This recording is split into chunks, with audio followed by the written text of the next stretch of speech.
N'hésitez pas à liker la vidéo si elle vous plaît et si vous êtes nouveau sur la chaîne, n'oubliez pas de vous abonner et d'activer la notification pour ne rater aucune de nos prochaines vidéos. On commence.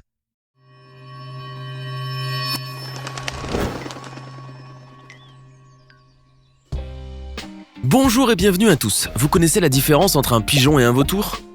L'un peut combler votre cœur d'amour et l'autre vous effrayera certainement. C'est le petit monde des oiseaux parfaitement hétéroclite. Certains peuvent apporter la paix et la joie, d'autres peuvent causer des ennuis et d'autres encore peuvent même tuer. D'ailleurs, quelques espèces d'oiseaux peuvent s'avérer très offensives et causer de sérieuses blessures. Des volatiles beaucoup plus dangereux que le gentil moineau qui vient chanter à nos fenêtres. Pour cette raison, nous avons pensé à vous présenter une sélection des oiseaux les plus dangereux du monde. On commence.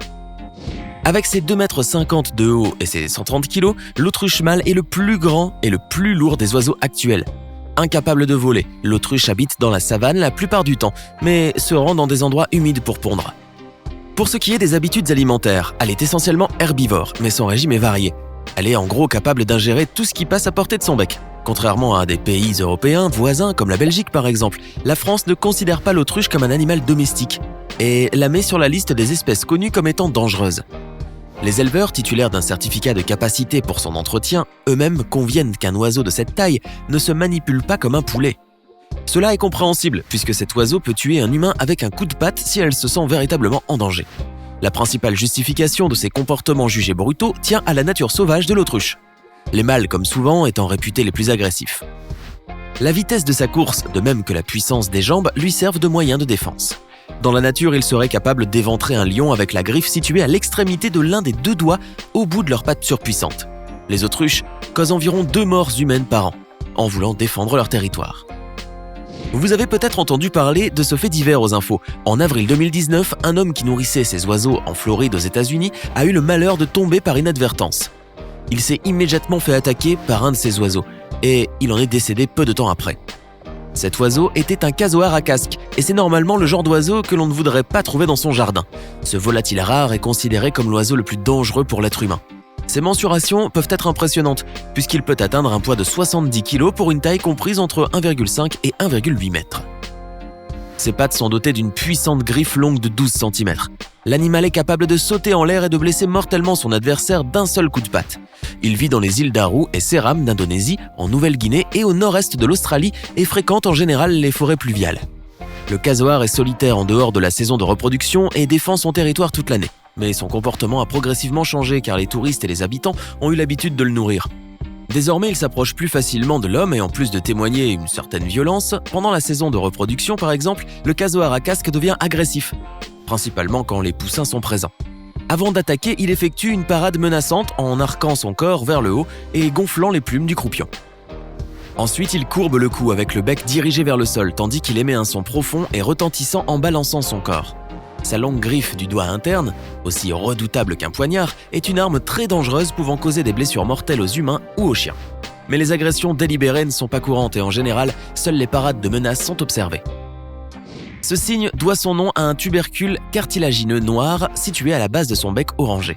C'est un oiseau de grande taille de couleur blanche avec un très long cou gracieux et une petite tête. Le cygne tuberculé est l'espèce la plus nombreuse et la plus répandue parmi les cygnes européens. C'est aussi l'un des plus gros oiseaux volants au monde. Cet animal végétarien fréquente les lacs, les étangs, les marais ou sur les cours d'eau paisibles bordés de roselières, de prairies, de joncs et d'arbustes. Oiseau semi-sauvage ou domestiqué, on le trouve fréquemment dans les parcs et aussi parfois sur les eaux salées ou saumâtres. C'est un oiseau parfaitement sociable, sauf quand il se reproduit.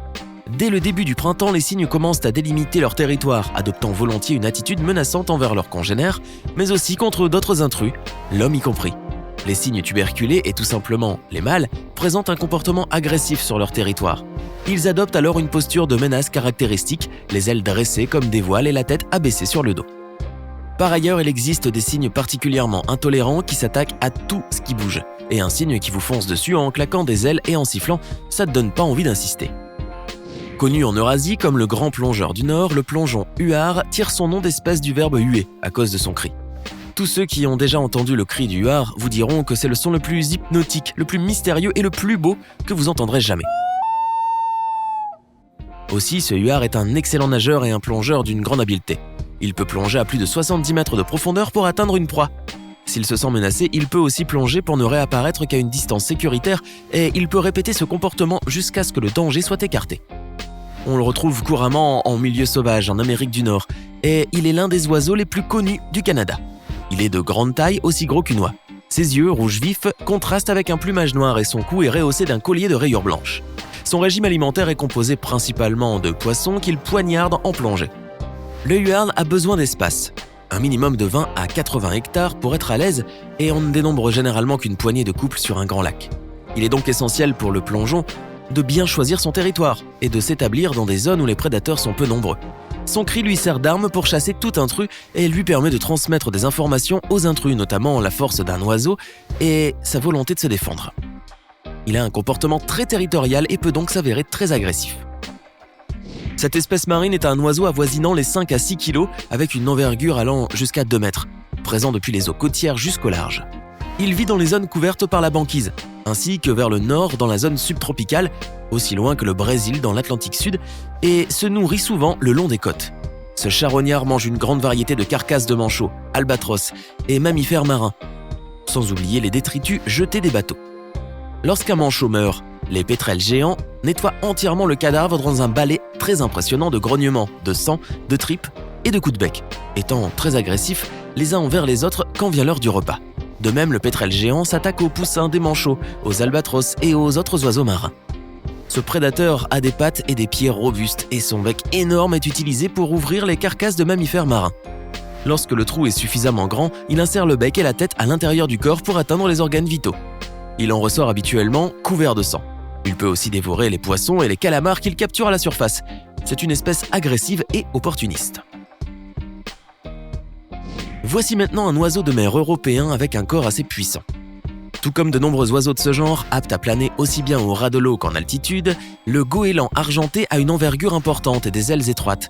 Opportuniste, ce nicheur migrateur et hivernant chasse le poisson en bord de mer et les coquillages sur le rivage. Dans l'intérieur des terres, tout ce qui va du ver de terre au caneton l'intéresse. D'autant plus que parfaitement adapté aux activités humaines, il se nourrit de plus en plus fréquemment de déchets. Il est également prédateur, principalement des œufs et des poussins, dont ceux de sa propre espèce. Les goélands s'installent en ville, surtout en hiver, et cela pose quelques problèmes de cohabitation, surtout en Angleterre. Généralement, en période de reproduction, ils trouvent dans les toitures un lieu idéal où faire leur nid, notamment dans les gouttières qui finissent par déborder et ne manquent pas de semer la pagaille. Les principaux ennuis que cause le goéland sont dus aux problèmes de salubrité dus aux déjections et aux cadavres de poissons, aux problèmes de tranquillité avec des oiseaux qui braillent sans arrêt, même la nuit, et aux problèmes de sécurité vu le nombre croissant d'agressions envers les humains et leurs animaux de compagnie. Anciennement appelé faine des Alpes, ce vautour que l'on peut notamment trouver en Europe dans la montagne a une touffe de plumes qui fait saillie sous son bec et qui donne l'impression que son menton est orné d'une sorte de barbe noire, d'où son appellation gypaète barbu. Il est aussi facilement identifiable grâce à ses ailes longues et étroites qu'il tient légèrement arquées et sa longue queue triangulaire. Au vu de sa grande taille et de son apparence imposante avec un bec aiguisé, on lui a prêté pendant un temps des facultés extraordinaires. Même dans les ouvrages scientifiques, le gypaète barbu a été longtemps décrit comme un griffon sanguinaire. Mais ce vautour n'est pas spécialement populaire pour sa bravoure vu qu'il s'attaque principalement aux animaux blessés ou se contente parfois de simplement ronger de vieilles charognes. Le problème est que parfois, il prend son courage à deux pattes et tente quand même le coup. Il brise les plus gros os en les lâchant en vol au-dessus des rochers et il s'attaque même aux tortues qu'il tue de la même façon en les enlevant dans les serres pour les précipiter contre la roche. Et si le gypaète barbu n'a aucun mal à percer la carapace d'une tortue avec ses seules griffes, nous savons là que nous avons affaire à un prédateur redoutable. Appelé aussi la pie australienne dans le pays continent, le cassican flûteur est un oiseau de taille moyenne au plumage noir et blanc. Il est nommé ainsi en raison de son chant mélodieux et de son répertoire musical, qui varie considérablement selon les régions.